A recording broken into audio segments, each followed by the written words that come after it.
La netiquette est une règle informelle, puis une charte qui définit les règles de conduite et de politesse recommandées sur les premiers médias de communication mis à disposition par Internet. Il s'agit de tentatives de formalisation d'un certain contrat social pour Internet. Disclaimer. Faites pause pour avoir le temps de le lire.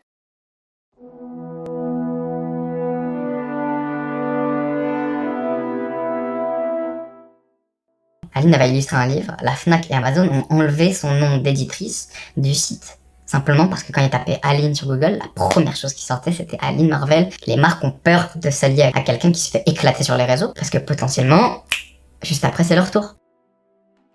Comment? La Fnac et Amazon ont peur?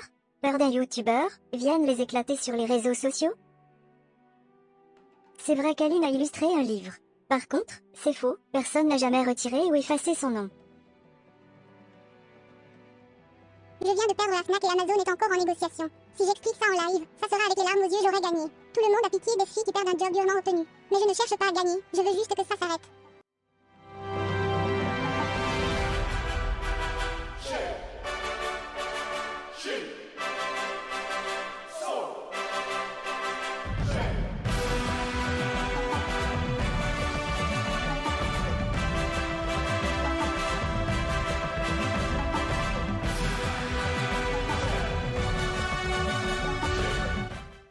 Pourquoi a-t-on deux versions de la couverture? Reprenons la photo d'origine datant de 2012.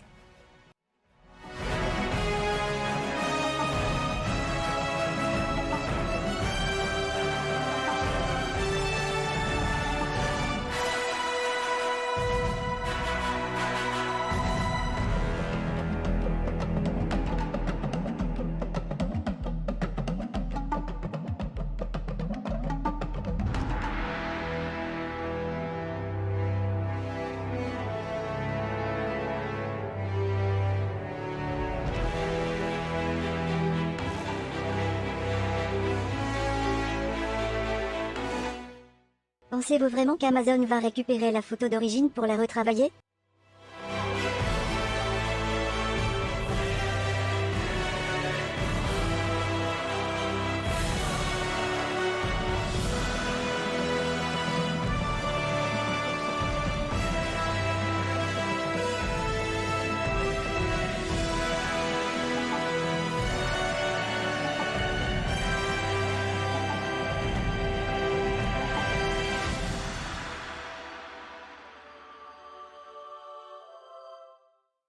Cela prouve que les deux versions ont été réalisées par le même illustrateur, ou illustratrice. Pourquoi avons-nous deux versions? Parce que vous avez la version temporaire du livre et la version publiée. Le problème se trouve dans le remplissage des fiches sur Internet. Tous les livres passent par l'enregistrement à la BNF. Regardons le schéma pour comprendre.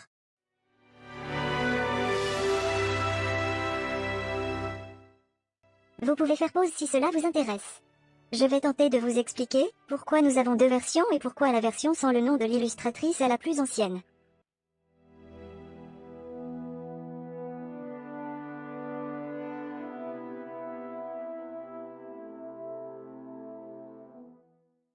Pour illustrer le schéma, nous prendrons cet exemple.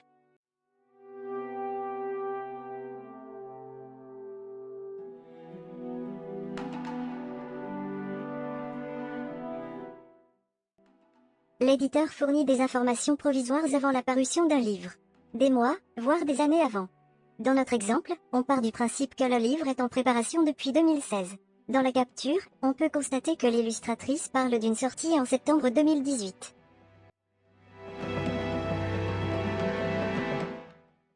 Imaginons que l'éditeur remplisse cette fiche en 2016. Une fiche en prévision d'une sortie en 2018 est partagée pour de la diffusion aux libraires, bibliothèques et sites de e-commerce.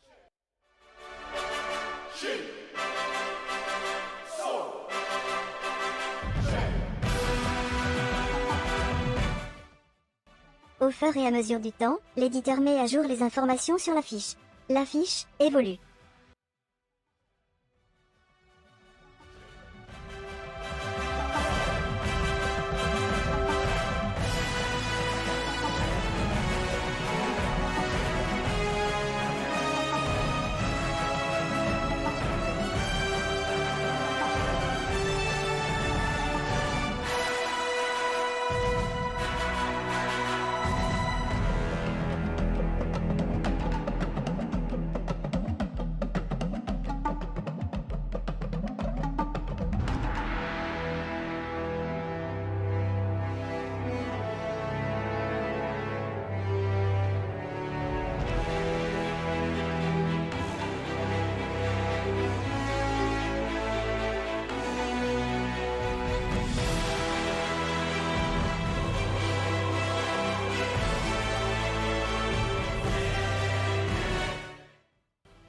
illustratrice a été ajoutée juste avant l'impression sur la couverture, sans doute grâce à sa notoriété durant le cours de l'année 2019.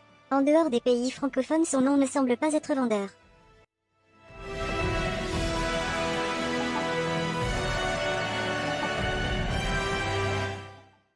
Vous vous souvenez quand je vous disais que l'éditeur n'avait pas mis à jour sa fiche? Voilà un autre exemple d'élément non mis à jour. Reprenons la fiche de la BNF. On rappelle, les métadonnées sont des fiches qu'on va remplir un peu partout.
Vous allez me dire qu'on devrait avoir d'autres livres avec ce genre d'erreur.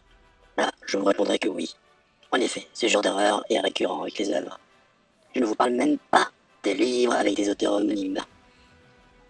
Les éditions Montblanc ont-ils fait d'autres erreurs du même genre? La réponse est oui. Parfois, ils ont corrigé, parfois, non. Exemple, prenez cette ISBN.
Ceci est un exemple parmi d'autres. S'il transforme une simple erreur de publication en accusation contre Marvel, n'avez-vous pas l'impression d'être manipulé?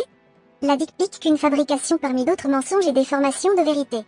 Elle voulait que ça s'arrête, mais sans passer pour la méchante. Marvel, lui, voulait la vérité. Tout pour la vérité. Il n'avait juste pas compris que c'était une guerre pour le faire taire. Hashtag Free Marvel.